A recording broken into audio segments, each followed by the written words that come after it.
Hello everyone, welcome to the new audiobook.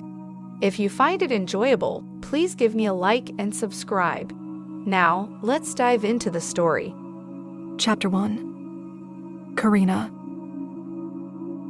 The wind whips around the coffee shop each time the old wooden door creaks open. It's unusually cold for September, and I'm pretty sure it's some kind of punishment from the universe for agreeing to meet up with him. Today of all days. What was I thinking?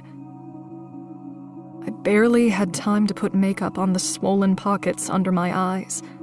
I held 2 freezing ice cubes to my face and moved around my kitchen while they dripped down my cheeks, melting quickly. It was humid in my house, and the smell of cool Georgia rain filled the whole place, not that it took much. And this outfit I'm wearing? A simple fall ensemble that took me an hour of digging around my drawers in my closet, with a mini fashion show in front of my bedroom mirror, to decide on the same thing I usually wore to anything formal. An all-black outfit, pants with a crease that looked very grown up and like I tried, even though I felt like wearing sweatpants. To go with them, I put on a thick black turtleneck and only discovered an annoying drop of toothpaste on it as I turned the speck into a big spot, rubbing it with water and a paper towel while driving. After so much effort, I look like shit. Complete shit. Sitting here, my head aches, but I'm not sure I have any ibuprofen in my purse. I'm thinking that it was smart of me to choose the table closest to the door of the coffee shop, in case I need to get away quickly. Or if he needs to. This little place in the middle of Edgewood? Another good choice. It's neutral and not the least bit intimate. I've been here only a few times, but it's my favorite coffee house in Atlanta. The seating is pretty limited, just about 10 tables, so I guess they want to encourage a quick turnaround. There are a couple of Instagram-worthy features, like the succulent wall and that clean black and white tile behind the baristas, but overall, it's quite austere. Harsh gray and concrete everywhere. The whistle of an espresso machine. Loud blenders mixing kale and whatever fruit is trendy. There is a single door. One way in, one way out. I look down at my phone and wipe my palms on my black pants. Another stain. I need to get my shit together. Will he hug me? Shake my hand? Is he preparing for our reunion obsessively, the way that I am? Did he toss and turn like I did, thinking about what to say and how to present himself? The new awkward. Mature and like I've gotten my shit together. That's who I want him to think I am. A better version of the girl he knew so well. I can't imagine him shaking my hand and using such a formal gesture. Not with me. But maybe he's just as anxious as I am. Maybe his head is spinning with memories and regrets like mine. He isn't even here yet, and my heart is pounding in my chest. For about the 4th time today, I can feel the panic bubbling just below my ribcage, and it pisses me off that I can't control the physical effect he has on me. It pisses me off even more that he will probably walk in completely calm and steady, his own version of masking. I have no idea which mood of his I'll get today, controlled or turbulent. Will he bring up the one thing I don't want him to? I haven't seen him since last winter, and I don't even know who he is now, and really, did I ever? There were little things I should have let go of, but there was one big thing that I still can't accept. Even now, the thought twists my insides and makes me want to change my mind about this whole Atlanta ordeal. I could go check out of my hotel, pack up my carry-on suitcase, and drive 2 hours back to my house, a place now off-limits to him. Did he remember that? I'll be able to tell if he often thinks of me by the way he looks at me. He isn't a mystery anymore. He is now a memory. Maybe I only ever knew a version of him. A bright and hollow form of the man I'm waiting on now. I have to keep reminding myself that this trip isn't about him. It's bigger than him. Bigger than both of us. Cale would be hurting. He would hide it like a professional soldier, but I knew he would be hurting. I didn't know how much contact he'd had with our friend over the last year, but I knew Cale couldn't afford to lose anyone else around him. I suppose I could have avoided him for the rest of my life, but the thought of never seeing Cale again seemed impossible, and worse than sitting here now, driving myself insane with anxiety. At least I can admit that. Here I am, warming my hands on a coffee cup, waiting for him to come through that raspy door after swearing to him, to myself, to anyone who would listen for the last few months, that I would never. He's not due for another 5 minutes. It feels like the longest 5 minutes of my existence. But if he's anything like the man I knew, he'll strut in exactly on time with a straight face, not showing one hint of emotion. When the door tears open, it's a woman who walks in. Her blonde hair is a nest stuck to the top of her tiny head, and she's holding a cell phone against her red cheek. "I don't give a shit, Howie. Get it done," she snaps, pulling the phone away with a string of curse words. God, I hate this about Atlanta. Too many people here are like her, tetchy and forever in a hurry. Zero patience and not seeming to care that other people have shit to do too. The city wasn't always like this. Well, maybe it was. I wasn't always like this, though. Or maybe I was. But things and people change. I have. He probably has. I look around the shop again and watch the door for a few seconds. If he doesn't arrive soon, I'm going to end up talking myself out of this whole meetup. I used to love this city, especially downtown. The dining scene is full of small, privately owned restaurants, not just chains, with actual chefs who create dishes that I've never even heard of, but love. There's always something to do in Atlanta, and everything is open later than it is around Fort Benning. The exception, of course, the strip club. There's always at least one outside every military base. But the biggest draw to Atlanta for me back then was that I wasn't constantly reminded of military life. No camo everywhere you look. No ACUs on the men and women waiting in line for the movies, at the gas station, at Dunkin' Donuts. People speak real words, not just acronyms. And there are plenty of non-military haircuts to admire. I loved Atlanta. But he ruined that. We ruined that. We. That was the closest I'd get to admitting any fault in what went down. Chapter 2. What are you staring at? Just a few words, but they pour into and over me, shocking every one of my senses and all of my sense. And yet there's that calm, too, that seems to be hardwired into me whenever he's around. I look up to make sure it's him, though I know it is. Sure enough, he's standing over me with his hickory eyes on my face, searching. Reminiscing? I wish he wouldn't look at me like that. The small cafe is actually pretty packed, but I hardly notice. I'd had this meeting all scripted, and now, with 5 words, he's disrupted everything, and I'm unnerved. How do you do that? I ask him. I didn't see you come in. I worry that my voice sounds like I'm accusing him of something or that I'm nervous, and that's the last thing I want. I need to be cool and make it clear that he doesn't have the power to get to me, not anymore. But still, I wonder, how does he do that, really? He was always so good at silence, at moving around undetected. Another skill honed in the army, I guess. I gesture for him to sit down. He slides into the chair, and that's when I realize he has a full beard.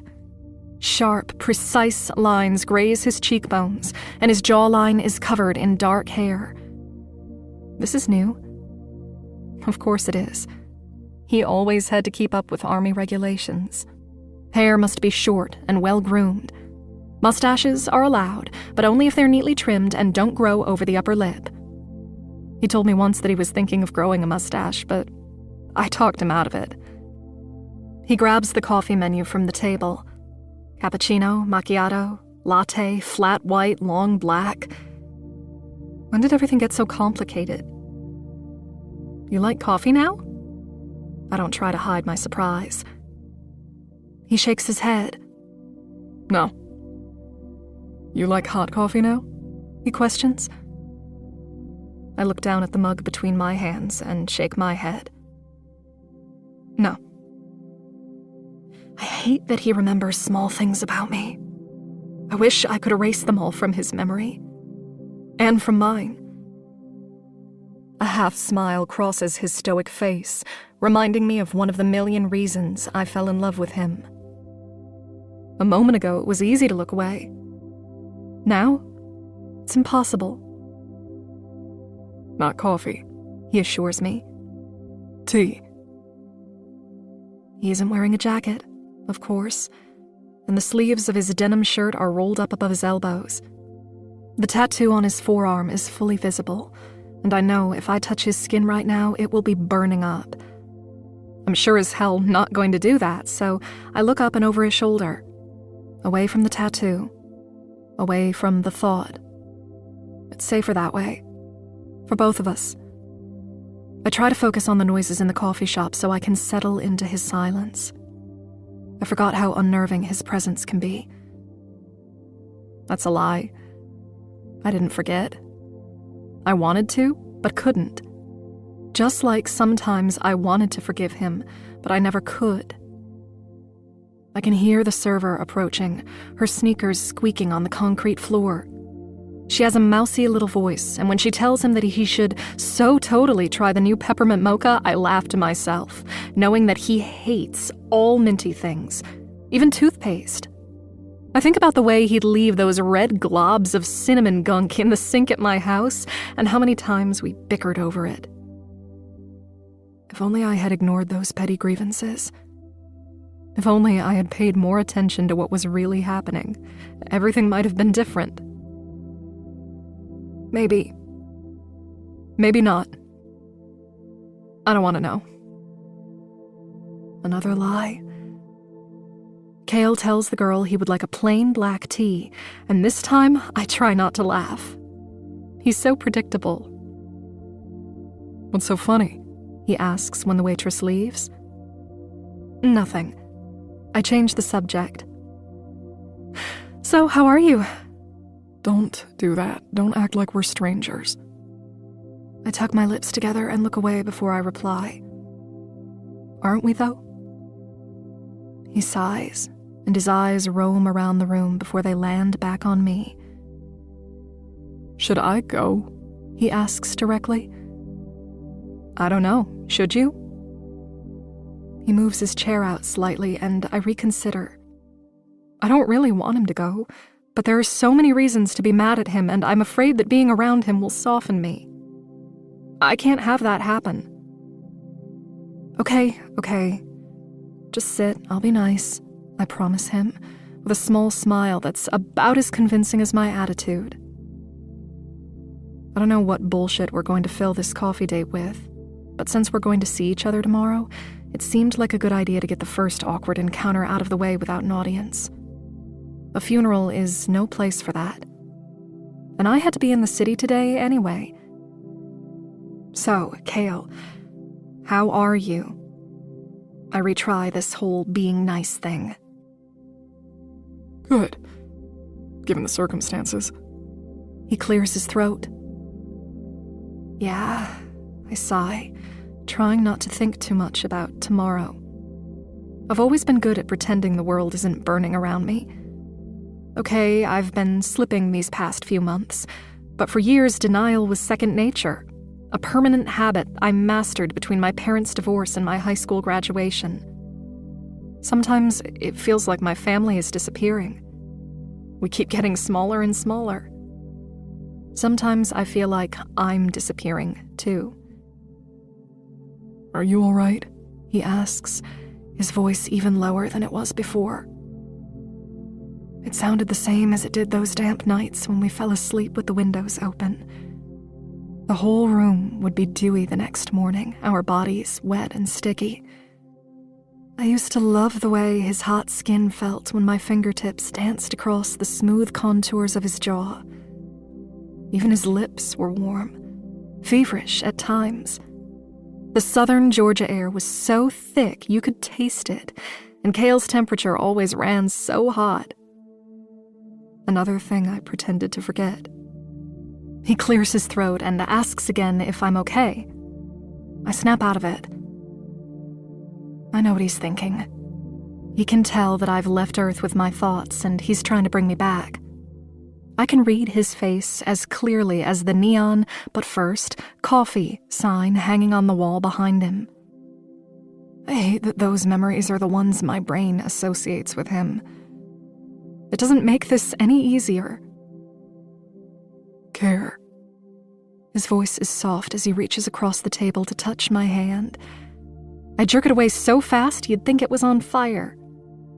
It's strange to remember the way we were, the way I never knew where he ended and I began. We were so in tune, so different than the way things are now. There was a time when he'd say my name, and just like that, I'd give him anything he wanted. I consider this for a moment. How I'd give that man anything he wanted. I thought I was further along in my recovery from us, that whole getting over him thing. At least, far enough along that I wouldn't be thinking about the way his voice sounded when I had to wake him up early for physical training, or the way he used to scream in the night. My head is starting to spin, and if I don't shut my mind off now, the memories will split me apart, on this chair, in this little coffee shop, right in front of him. I force myself to nod and pick up my latte to buy some time, just a moment so I can find my voice. Yeah, I'm all right. I mean, funerals are kind of my thing. Tell me about it. I don't dare look at his face. I don't want to see his grief or share my own, so I try to diffuse the intensity of what we're both feeling with some dark humor. We're running out of fingers to count the funerals we've been to in the last 2 years alone, and there's nothing you could have done regardless. Don't tell me you're thinking you could have. He pauses, and I stare harder at the small chip in my mug. I run my finger over the cracked ceramic. Karina, look at me. I shake my head, not even close to jumping down this rabbit hole with him. I don't have it in me. I'm fine, seriously. I pause and take in the expression on his face. Don't look at me like that, I'm okay. You're always fine. He runs his hand over the hair on his face and sighs, his shoulders leaning onto the back of the plastic chair. He's not buying it. He can feel my anxiety. He's right. That whole fake it till you make it thing, I own it. What other choice do I have? How long are you in town? He asks, scooting his chair a little bit closer. Should I lie to him? Why don't I want to?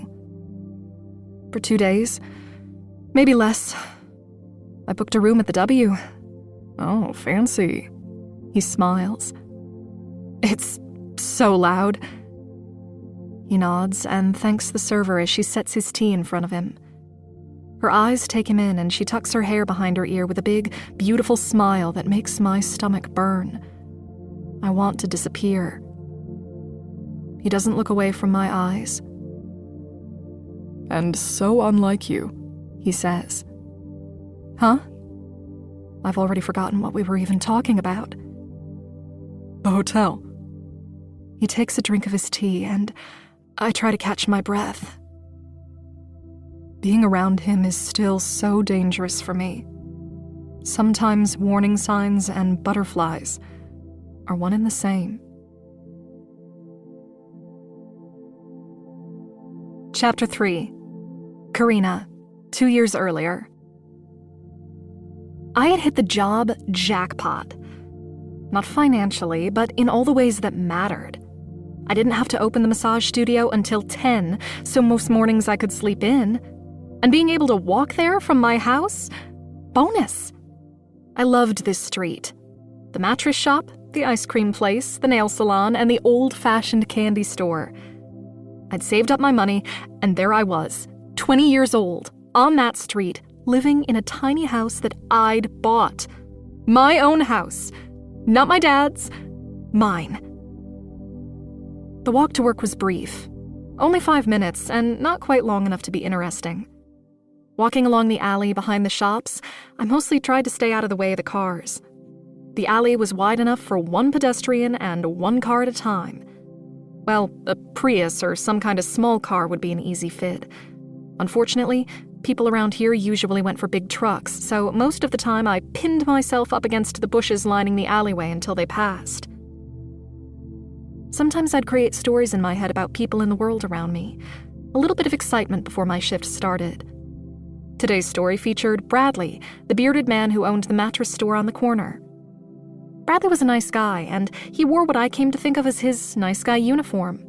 A plaid shirt and khakis. He drove a white Ford something or other, and he worked even more than I did. I passed him every morning, already at his shop before I started at 10. Even when I worked a double or a night shift, I'd see that white truck parked in the back of the alley. Bradley had to be single. If he had a wife or children, surely I'd have seen them at least once in the year since I'd moved to this side of town. But no, it didn't matter if it was during the day, at night, or on the weekends. Bradley was always alone. He lived in the house next door to mine, and he never seemed to have any company. All of his lights were usually off, except one lamp in the living room. The sun was shining, but not a single bird was chirping. No garbage truck was grumbling. Not one person was starting their car. It was eerily silent. Maybe that's why Bradley's presence seemed a little more sinister that morning. I looked at him anew and wondered why he combed his white blonde hair down the middle, why he thought it was a good idea to expose such a harsh line of scalp. Really, what I wanted to know was where he was going with that rolled-up rug in the back of his truck. Maybe I'd seen one too many episodes of Criminal Minds, but doesn't everyone know that's how you dispose of a body? Roll it up in some old carpet and dump it on the edge of town? As my imagination was turning Bradley into a serial killer, he gave me the friendliest wave and a smile. A real one. Or maybe he was just that good at being charming and was actually going to... I nearly pissed myself when he called out to me. "Hey, Karina! Water's out in the whole strip!" His thin lips turned into a heavy frown as he waved his arms around to show how upset he was. I stopped walking and lifted my hand to cover my eyes from the sun. It was harsh, shining its brightest, even though the air had a little bite to it. Georgia was so damn hot. I thought I'd be used to it after 3 years, but nope. I longed for the chill of those Texas nights. "I've been trying to get the water company out here, but no luck so far."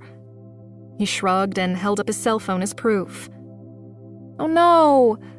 I tried to mimic his tone of frustration over the water, but honestly, I kind of hoped Molly would let us shut down for the day. I had barely slept last night, so I could have used another hour or 20 of sleep.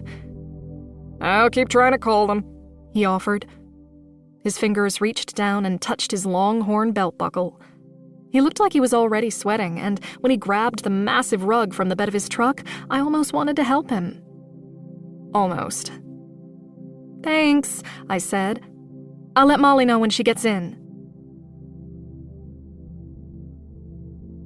Chapter 4. The door was locked. The lights were off. Even the hallway light that we usually kept on, and it was hot as hell inside. I cranked the AC, turned on the oil warmers, and lit the candles in the lobby and in Elodie's workroom and mine. My first client wasn't until 10:30. Elodie's wasn't scheduled until 11:30. She was still snoring on the couch when I left the house, which meant she'd rush through the door at 11:40 and give her client a sweet smile and a quick apology in that cute little French accent of hers, and all would be fine. Elodie was one of the few people in the world I'd do most anything for. That was especially true now that she was pregnant. She'd found out about the baby just 2 days after her husband's boots hit the dirt in Afghanistan. That kind of stuff was the norm around here. I saw it with my parents, with Elodie. and countless other women I met throughout my life who raised their kids mostly alone. Military wives are a rare breed of women. As much as I had endless respect for them, I never wanted to be one. My version of loneliness seemed easier than waiting for your love to come home. Or worse, not come home at all. As soon as I started thinking about all the women and men who had lost their spouses, my heart sank, and I could feel the cloud coming over my mind. I tried to distract myself, but couldn't help the overwhelming sadness. I needed some music in here. I hated silence. I wasn't one to linger in silence. My mind wouldn't allow it. Recently, I convinced Molly to let me play more relevant music over the speakers while we worked. I couldn't handle another shift of relaxing spa tunes on repeat for hours. The sleepy sounds of waterfalls and waves got on my nerves and made me drowsy, too. I turned on the iPad, and within seconds, Banks was washing away the memory of all that soft, dreamy babble. I walked to the front desk to switch the computer on. Not 2 minutes later, Molly came in with a couple of big tote bags hanging from her thin arms. "What's wrong?" she asked as I took the bags from her. Nothing? No, hi? No, how's it going, Karina?" I laughed and made my way to the back room. The food in those bags smelled so good. Molly made the best homemade Thai dishes I'd ever tasted, and she always made extra for Elodie and me. She graced us with it at least 5 days a week. The little avocado, that's what Elodie called her baby bump, wanted only spicy drunken noodles. It was the basil leaves. She had become obsessed with them since getting pregnant, to the point where she'd pick them out of her noodles and chew on them. Babies made you do the strangest things. "Karina," Molly said, smiling. "Answer me.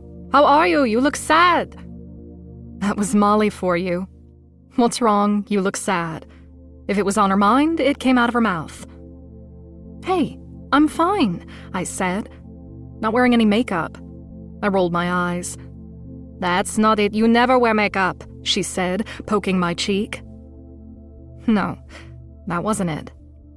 But I wasn't just sad, and I didn't like that my mask had slipped enough for Molly to notice. I didn't like it one bit. Chapter 5. 10:30 came, and my client was right on time. I was used to his punctuality, not to mention his soft skin. I could tell he used oil after his showers, and that made my job easier, massaging already pliant skin. His muscles were always so tight, especially around his shoulders, so I assumed he sat behind a desk all day. He wasn't military. I gathered that by his longer hair, curling at the tips. Today, he was so tense that my fingers hurt a little when they rubbed the patch of tissue at the top of his shoulders. He was a groaner. A lot of clients were. And he made these deep, throaty sounds when I loosened the knots he held in his body. The hour went fast.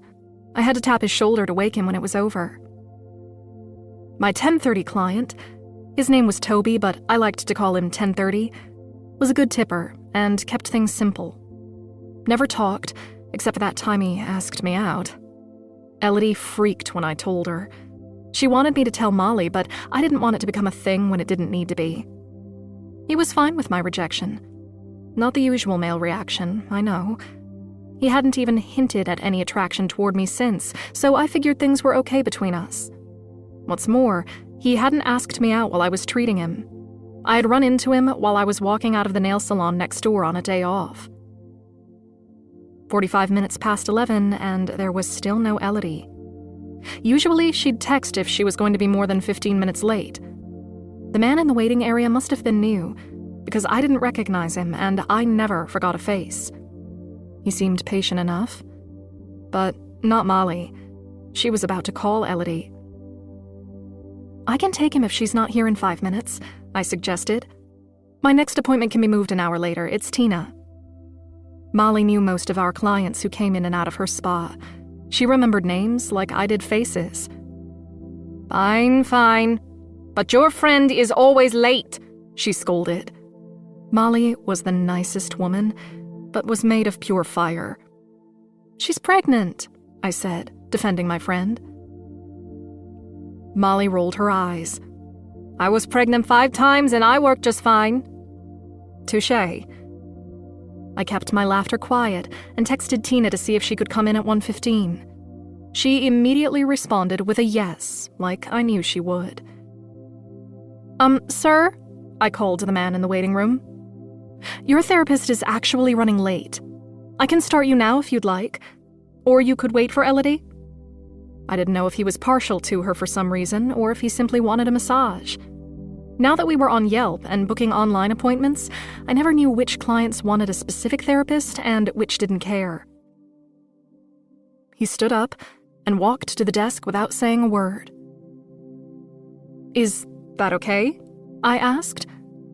He hesitated for a second before he nodded. "Okay. All right." I looked at the schedule. Kale. What a strange name. "Follow me, please." We didn't have assigned rooms. Not technically. But I had fixed up the second room on the left to almost perfectly fit my taste, so that was the one I used the most. No one else took it unless they had to. I had brought in my own cabinet and decorations that included lots of fake plants, and was in the process of convincing Molly to let me paint the walls. Anything would be better than this dark purple color. It wasn't exactly relaxing, plus it was dull, with chipped corners and edges that dated the room by about 20 years. "You can leave your clothes on the hanger or the chair," I told him. "Go ahead and strip down to however you're comfortable.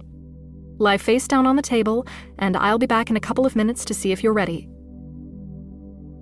The client didn't say a word. He stood next to the chair and lifted his gray t-shirt over his head. He was definitely military. Between his solid build and his nearly shaved head, he screamed soldier. I grew up inside and outside of army posts my entire life, so I knew a soldier from a mile away. He folded his shirt and set it down on the chair. When his fingers tugged at his athletic pants, I left him alone to undress. Chapter 6. I pulled my phone out of my scrub pocket and read the first line of a text from my dad. "See you tonight? Estelle is cooking and wants you to come." I could name at least 1,000 things I'd rather do, but this is what the 3 of us, sometimes 4, did every single Tuesday. I'd missed only one family dinner since moving out a year ago, and that was when my dad drove Estelle in our family RV to the boot camp graduation of some distant relative. So, technically I guess I wasn't the one who missed it. They still had Tuesday dinner on their family vacay, while back home, Elodie and I shoved our faces with Domino's pizza straight out of the box. I didn't respond to my dad because he knew I'd be there at 7. My new mom would be in the bathroom curling her hair while dinner kept warm in the oven. I'd be there on time, like I always was. It had been at least 3 minutes since I got lost in my own world, and Elodie's client was waiting. I sent her a quick text to say, "You better tip," with a smiley face emoji so she would know I was teasing. I quietly announced myself, pulled back the curtain, and walked into the room. The lights were dimmed but still reflected the hideous shade of purple from the walls. It had always been my least favorite color. The candles had been burning long enough for the air to take on the clean smell of almond. Even after my restless night, the scent had the power to calm me. He was on the table in the center of the room with the white blanket pulled up to his waist. I rubbed my hands together. My fingertips were too cold to touch someone's skin, so I walked over to the sink to warm them. I turned on the faucet. Nothing. I had already forgotten Bradley's warning, and for the last hour I'd managed without water. I wrapped my hands around the oil warmer on the edge of the sink. The burner was a little too hot, but it did the trick. The oil would be warm on his skin, and he probably wouldn't notice that the water wasn't working. It wasn't convenient, but it was manageable. I hoped that whoever worked last night's closing shift had put clean towels in the warmer before they left. I always made sure to do that. "Any specific areas of concern or tension that you'd like me to focus on?" I asked. No answer. Had he already fallen asleep? I waited a few beats before I asked again. He shook his shaved head in the face cradle and said, "Don't touch my right leg. Please." Adding the flat please as an afterthought. I had requests from people all the time not to touch certain parts of their bodies. They had their reasons, from medical conditions to insecurities. It wasn't my business to ask. My business was to make the client feel better and to provide a healing experience. I hadn't looked at his treatment form. Actually, I don't even think I asked him to fill one out. Molly was the one who'd checked him in, so maybe she did? "Will do. Would you like light, medium, or deep pressure?" I asked, grabbing the little bottle of oil off the cabinet shelf. The outside of the bottle was still really hot, but I knew it would be the perfect temperature when it hit his skin. Again, no answer. Maybe he was hard of hearing. I was used to this as well, working outside a military installation. All forms of difficulties and disabilities from war were familiar and welcome here. Cale? I said his name, though I didn't know why. His head popped up so quickly I thought I'd frightened him. I jumped a little myself. "Sorry, I just wanted to know what level of pressure you wanted." "Any." He didn't sound like he knew what he wanted. Probably a first-timer. He put his head back into the cradle. "Okay, tell me if the pressure is too light or too firm and I'll adjust my touch," I told him. I could be a little heavy-handed, and most of my clients liked that, but I'd never worked on this guy before, and everyone was different. Who knew if he'd ever come back? I'd say only 4 out of 10 first-timers actually returned, and only 1 or 2 would become regulars. We weren't a big salon, but we had a steady clientele. "This is peppermint oil." I dotted the little bottle against my forefinger. "I'm going to rub some into your temples. It helps with..." He lifted his head up, lightly shaking it. "No," he said. His voice wasn't harsh, but it let me know he absolutely did not want me to use peppermint oil. Okay. I screwed the lid back on the bottle and turned the faucet. Damn it. The water. I knelt down and opened the towel warmer. Empty. Of course it was. Just a second, I told him. He laid his head back into the cradle, and I shut the warmer door a little too hard. I hoped he didn't hear it over the music. This day was turning to shit, and I was only on my second client. Chapter 7. Molly was in the hallway when I pushed through the thin curtain to search for towels. "I need water. Or warm towels." She put her fingers to her lips to tell me to hush. "There's no water. I have towels. Who didn't stock?" I shrugged. I didn't know and didn't really care, but I needed a towel, quickly. He's been in my room for 5 minutes, and I haven't started yet. At that, she moved faster, disappearing into the room across the hall and popping back up with a few hot towels. I grabbed them from her, shifting the steaming bundles from palm to cool them off. When I got back into the room, I waved the towel through the air one last time and rubbed it across the bottom of his bare feet. His skin was so hot to the touch that I pulled the towel away and touched the back of my hand to the top of his foot to make sure I felt correctly. I hope he isn't sick. I couldn't afford to get sick. That's the last thing my mortgage payment and electricity bill needed. Literally. The days on my dad's TRICARE were coming to an end, and I couldn't afford health insurance on my own. His skin felt so warm. I lifted the blanket a little and realized he was still wearing his pants. That was just strange. I didn't know how I was going to rub his other leg, the one I was supposed to massage. "Did you want me to avoid your legs altogether?" I quietly asked him. He nodded in the cradle. I continued to run the warm towel across the bottoms of his feet, something I did to clean off any oil and dirt. The hygiene of clients varied. Some people came in wearing sandals after walking around all day. Not this guy, though. He must have showered before he came in. I appreciated that. These were the things you thought about as a massage therapist. I started on the balls of his feet, applying pressure there and moving to the arch of his left foot. There was a soft, bubbly line across the bottom of his left foot, but I couldn't see the scar in the dark. I slid my thumb slowly along the arch, and he jerked a little. I was used to timing my hour sessions perfectly, about 5 minutes per leg, so I took the extra time to work on his shoulders. A lot of people carried tension in their shoulders, but this guy was off the charts. His were absolutely the tightest shoulders and back I had ever worked on. I had to stop myself from making up a story about his life and why he was so stressed. To keep my imagination at bay, I thought about Elodie again. Was she awake yet? Does she know this client? I continued, keeping his legs covered by the blanket and working on his neck, his shoulders, his back. His muscles were defined but not bulky or hard under my moving fingers. Being near the military my whole life has taught me that someone as young as this man could easily be carrying the weight of something for a long time, whether it was a rucksack or life itself. He didn't express enough of himself for me to make up the details the way I did with Bradley and most of the other strangers around me.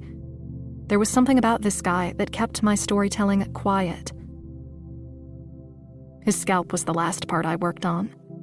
The soft pressure release usually made people moan or at least sigh, but nothing came from his lips. He didn't make a peep. I thought maybe he'd fallen asleep. That often happened, and I loved when it did. It meant I did a good job. When the time was up, I felt like it had just started. I usually drifted in and out of thought during a treatment. My dad, my brother, my job, my house. But there was something about working on this guy. Did I know him? I remembered nearly every face I saw, and I definitely would have remembered his. So I came up with nothing. Thank you. Was everything okay? Sometimes I asked, sometimes I didn't. This guy was so quiet that I wasn't sure if he'd enjoyed it or not. He kept his face in the cradle, so I barely heard him when he said, "Yeah." Okay,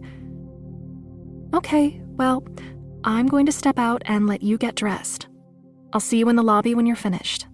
Take your time.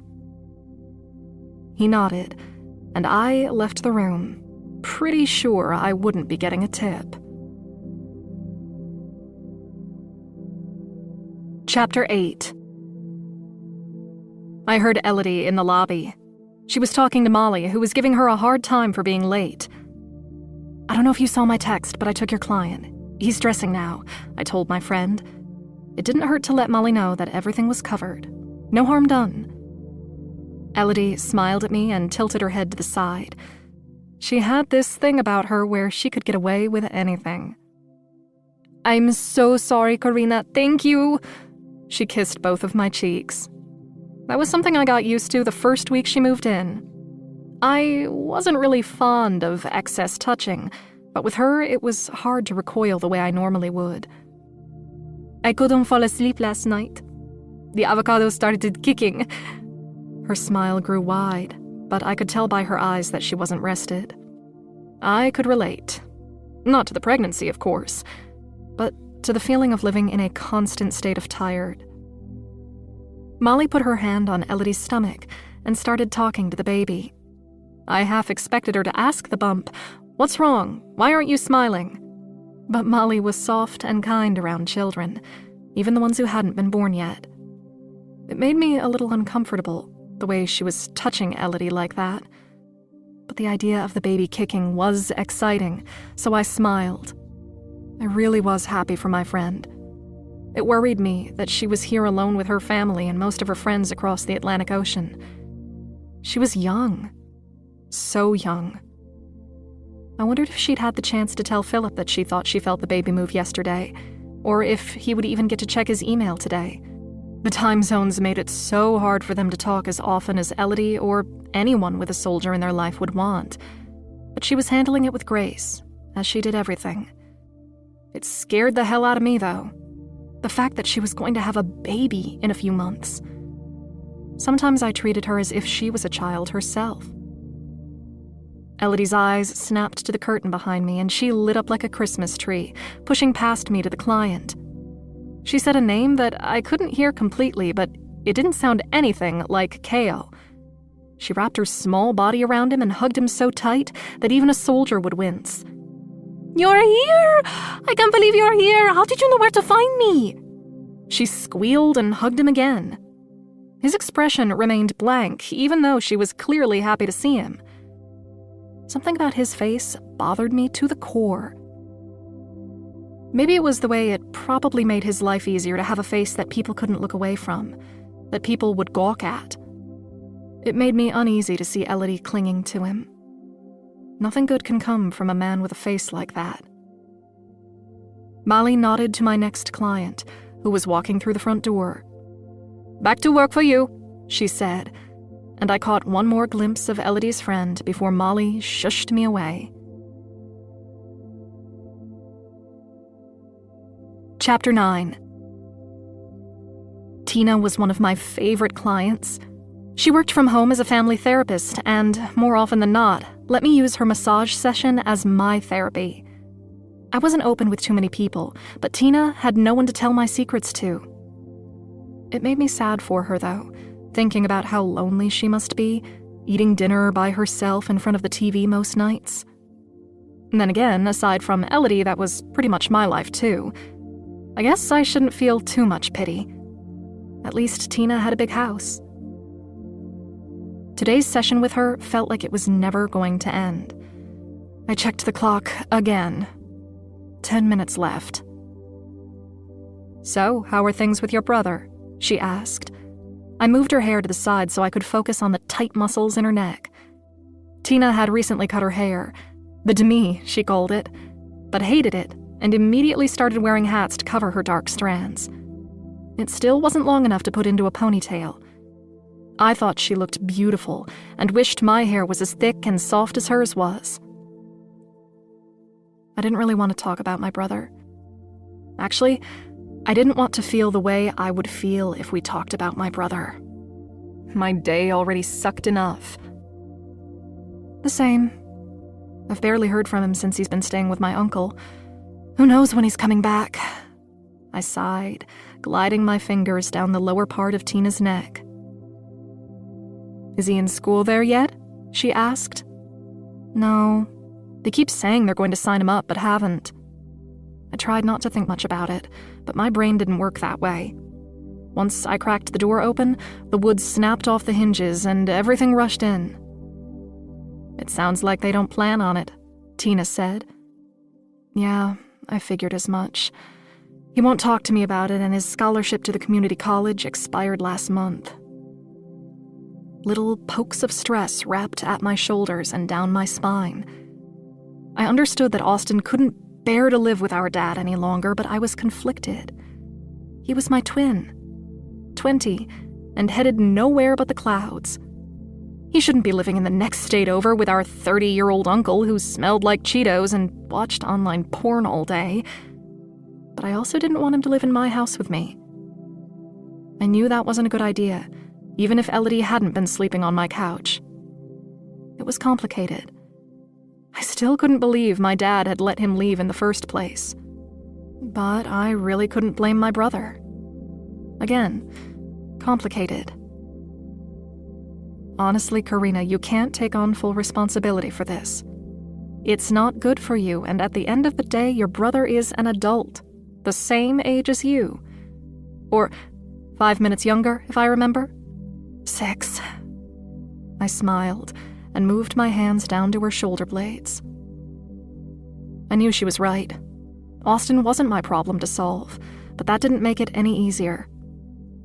I moved my hands along her skin, using a compression stroke.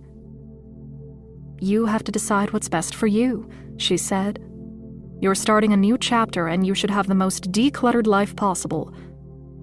Easier said than done. "I'll ask my dad if he's heard anything from him and leave it at that." I hated asking my dad about my brother because even if he was a mess right now, he was still his son, the golden child. I could never compete with Austin for Dad's affection, no matter how hard I may have tried. Tina didn't say anything after that. She must have known that talking through the drama of dinner with my family would be too much for me this early in the day, so she enjoyed the rest of her treatment, while my thoughts boiled inside my brain. Chapter 10.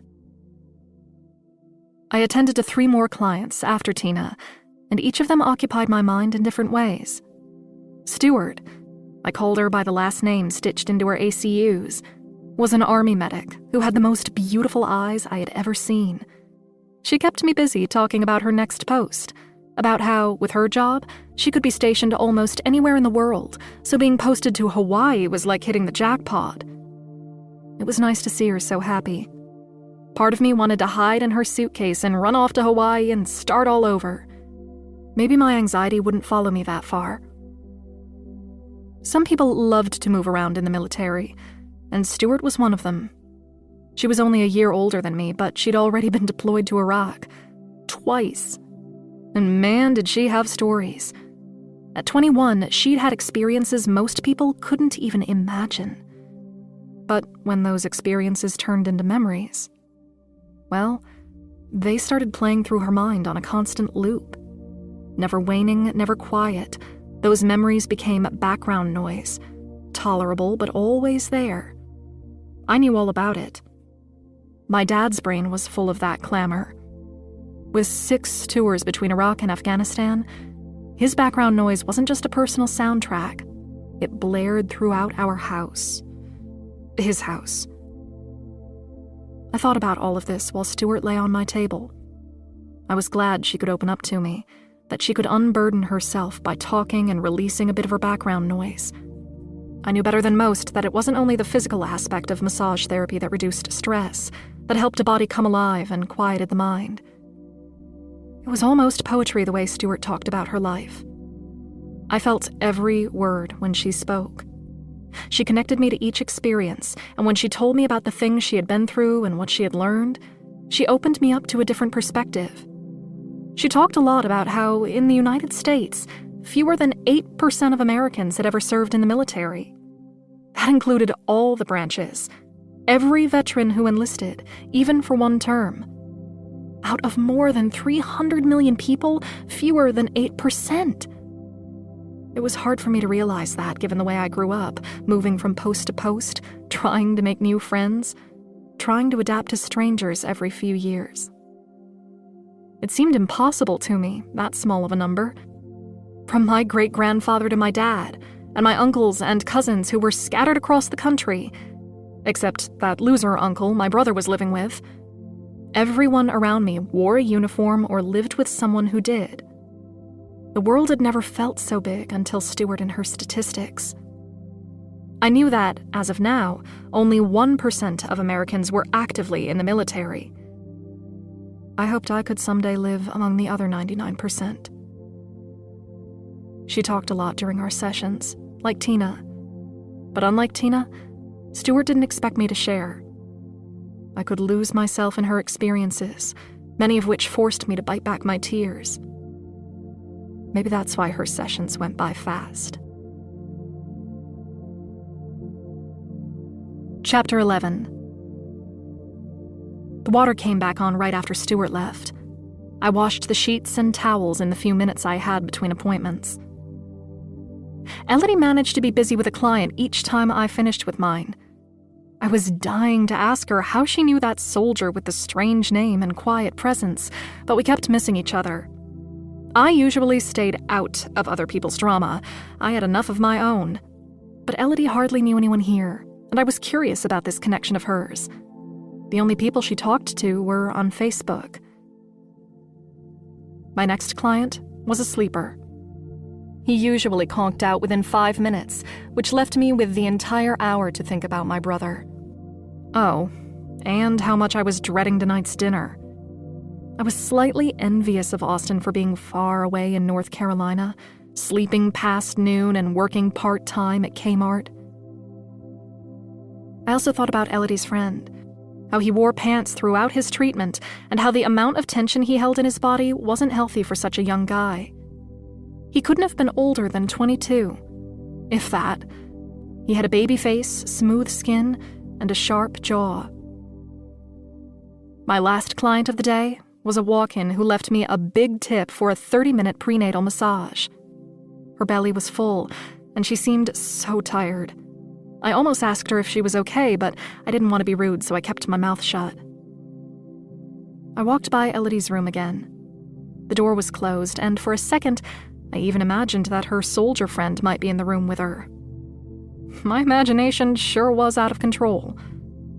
Before the end of my shift, I helped Molly restock the back room and the towel warmers, and I folded the laundry. I wasn't in a rush to leave, especially on so-called family dinner night.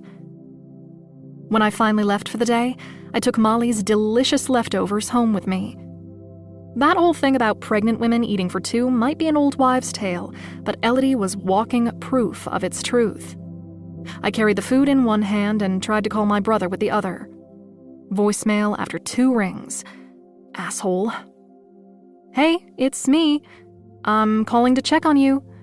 I haven't heard from you in a few days. Call me back. I'm going to Dad's for Tuesday dinner, as always. You suck for not being here, as always. I hung up and put my phone in my front pocket. Around me, the sky looked like the sun couldn't decide to set or not, staying an orange color that made everything look a little nicer, a little softer. The parking spots in the alley were all taken. Bradley's white truck was there, parked sideways across 2 spots, and the truck bed was so full of mattresses, it reminded me of that fairy tale about the princess and the pea. He walked out the back door and tossed a pillow into the pile. "Water's back!" he shouted, waving his hand. "Yeah," I said, smiling. "Thanks for being on the water company," I added. Okay, that was awkward. I could feel it. Bradley didn't seem to notice or overthink my words the way I did. He simply told me to have a good night, locked the door to his shop, and climbed inside his truck. I knew I would mull over my awkwardness all through the evening. My brain usually worked that way. Doors slammed, tires crunched over branches, and voices filled the rest of my short walk home. I thought about dinner at my dad's tonight and what forced conversation we would have during at least 3 courses. Half of it would be about my brother, of that I was sure. I had to be at dinner by 7, which meant getting ready to leave my house by 6:40. I needed to shower and put civilian clothes on, even if I was giving my appearance minimal effort. My dad had stopped commenting on my looks once I'd lost enough extra pounds to please him. Small mercies, I guess. I really wanted to stay home and eat leftovers with Elodie. Sure, dinner once a week was better than living there, by far, but I hated the task of it. Every week since moving out, I'd told myself the same thing, that I'd get used to the routine. I hated that my entire week revolved around Tuesday at 7. When I did my laundry, when I washed my hair, when I brushed my teeth, when I worked, it all had to fit around this dinner. I guess I wasn't as much of a grown-up as I thought. Chapter 12. I was starting to hate Facebook. Every single time I opened the app, there was a newborn baby, a proposal, or a death. If it wasn't that, it was politics, with everyone shouting so loudly they couldn't hear what everyone else was saying. The whole thing was exhausting, and I had barely posted in months. I never felt like I did anything important enough to share with people I hardly knew. And unlike Sarah Chessman, who had moved away my senior year at Spencer High, I didn't feel like every crock-pot meal or selfie was social media worthy. But out of slightly bitchy curiosity and a tiny bit of envy I'd never admit to, and because I had another few minutes to waste on my walk home, I went to Sarah Chessman's page to scroll through her boring life. Maybe it was the fact that I was walking home through the back alley and my feet hurt like hell, or that I'd be knocking on my dad's door in an hour, but Sarah's life actually looked legitimately eventful. She had a husband, a newly minted soldier stationed in Texas, and she was pregnant. I watched a 10-second video of her opening a box full of pink balloons, revealing the gender of her soon-to-arrive baby. Gender reveal parties were starting to piss me off. What was the point? Why did people spend money on them? If I ever had one, who would even come? I started to feel like a hypocrite for judging her, so I clicked back to my main feed. My dad had posted a picture of himself holding a fish in one hand and a beer in the other. He wore a smile that I had never seen in person. He always loved to hunt and fish. My brother and I couldn't stomach it. Austin could handle the gore a bit more than I could. He would go on hunting trips with Dad until we got to high school, and girls became his favorite pastime. My brother, whom I had talked to nearly every day up until a few months ago, but now could barely get on the phone, had already liked my dad's post.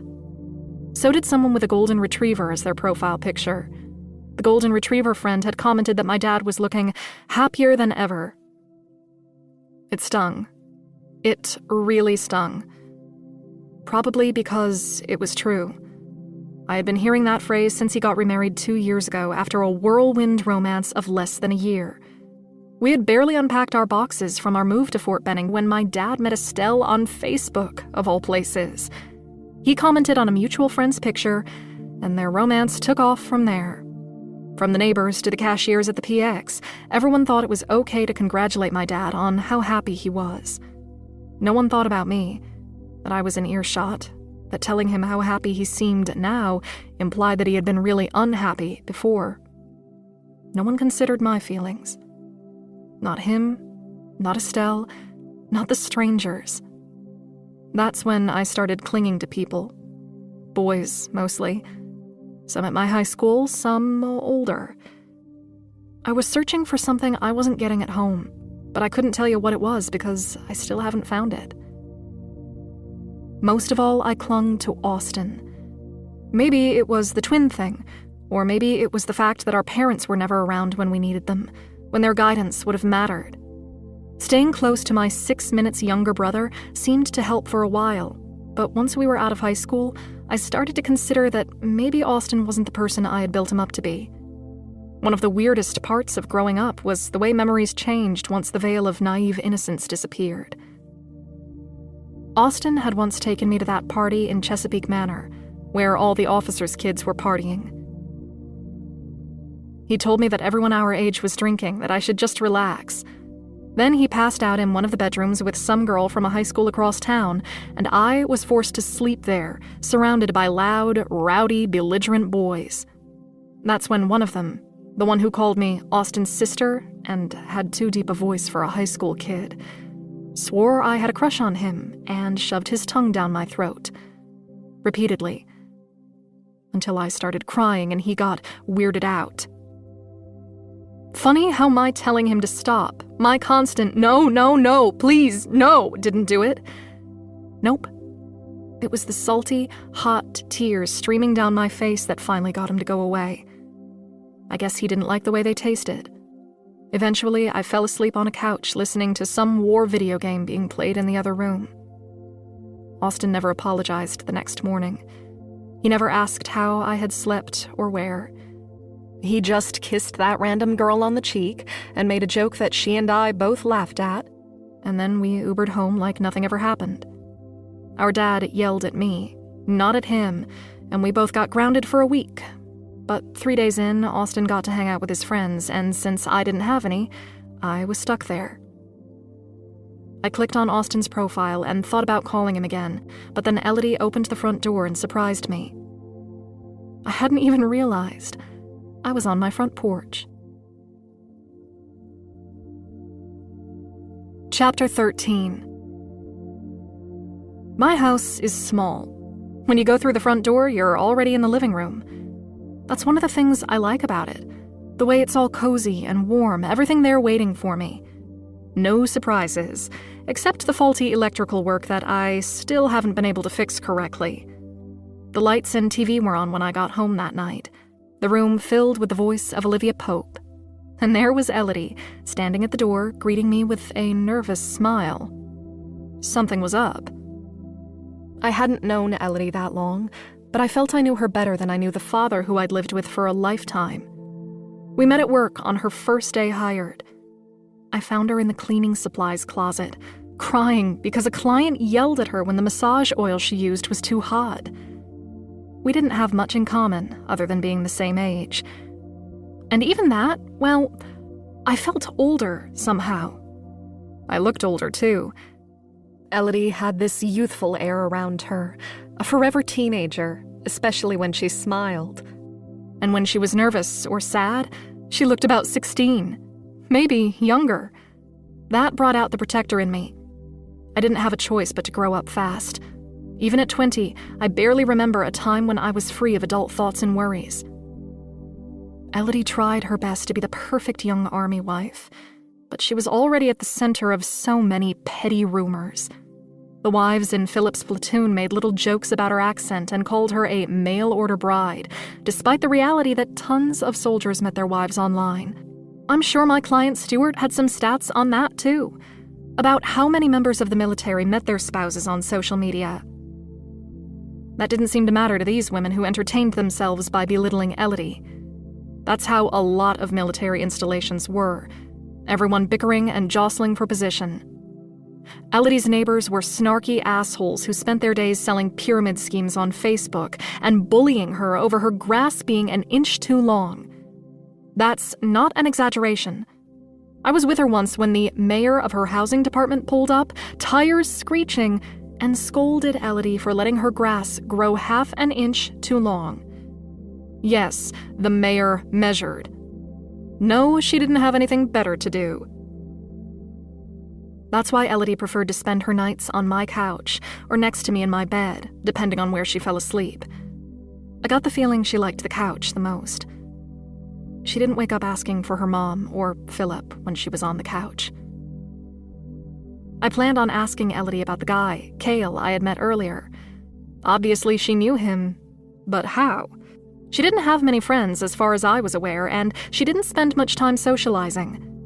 While I was looking at my phone for a text from my brother, hoping for one, not surprisingly, there was nothing from him, Elodie walked to the couch, sat down, and tucked her feet under her.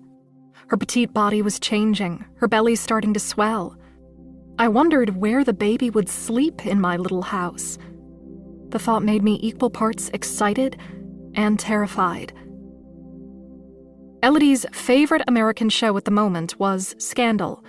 She was binge-watching it for the first time, and while it was on, she was completely checked out. I wished I could find something that I loved as much, to distract my mind from its constant flow of thought. "What season are you on now?" I asked, watching her spring up again.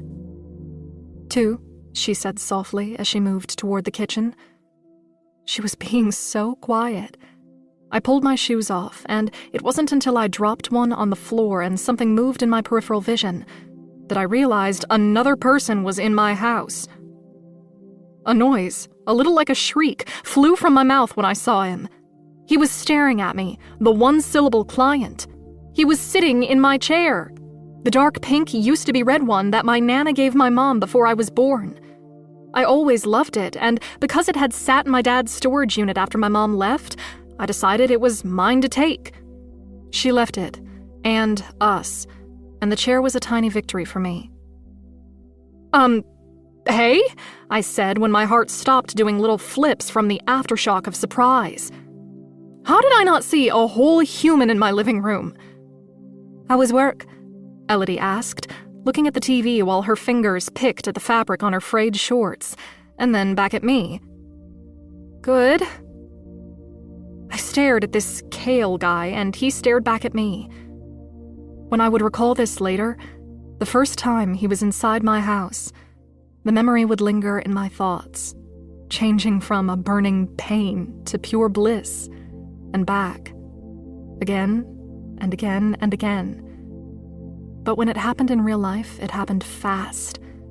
Before he was anything to me, before he was everything, he was just a quiet stranger with a blank face and distant eyes. There was something inscrutable about him, something so closed that I couldn't even begin to read him. He hated peppermint oil and hadn't wanted me to touch his legs during his treatment. Those were the only clues I had about who he was. He stared at me for a few seconds, then looked away and stared at the wall for so long that I almost wanted to count the seconds until he blinked. I smelled the popcorn right before the popping sound started. "I'm making popcorn," Elodie announced. She was nervous. What was going on here? Were they having a movie night? Netflix and chill? The whole situation was weird. He was fucking weird. Okay. I excused myself. "I'm going to take a shower. I have to be at my dad's at 7. I walked down the hallway. Elodie followed, chewing on her bottom lip. "Well?" I asked. "You arrived home last night. You was with my Philip." Her voice was low, and I could tell she was gearing herself up to ask me something. My mom was like this, too, when she wanted something. "Can he stay here for a day until he can get a hold of his..." She trailed off, stopping for a second.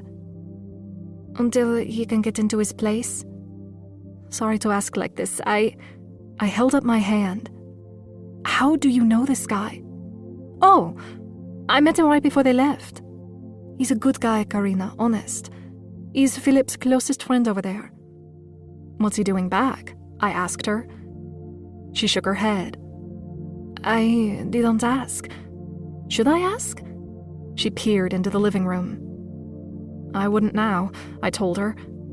"He can stay here, but if he ends up being a problem, he's out. So are you," I teased her. She smiled at that and touched my arm. She was always so affectionate. Me? Not so much. "Thank you, you're the..." I know, I'm the best. Now I have to shower so I'm not late to my dad's." She rolled her eyes. "Yeah, you should thank me." We both laughed, and I shut the bathroom door in her face and sank against the wall. I'm not the kind of person to let a stranger, especially a man, stay in my house. But there I was, muddying my judgment for the first of many times when it came to kale. Chapter 14. My house was in dire need of a fewish repairs. It had been that way since I'd moved in nearly a year ago. Every day it was the same dance, bouncing from foot to foot, completely naked, waiting for the water to heat up. That wasn't even the worst of it. Once the water got hot, it didn't stay that way. Not for long, anyway. The water went from hot to cold to hot again. I could barely stand it. I loved my slightly shabby house, but there were a lot of things that needed fixing, and it was going to take a while to get through them all. I tried to do some of the smaller renovations myself, like the shower tiles I bought during an overly adventurous Saturday afternoon at the hardware store. I bought cans of paint, little tubes of white gunk to patch the holes in the hallway walls, some knobs to replace the ones on the kitchen cabinets, and some tiles for the bathroom. The knobs found their way onto the cabinets. I had to admit, they really did update the cabinetry like HGTV told me they would. I wasn't necessarily good at home demo, but I really loved doing it with the little bit of money I had.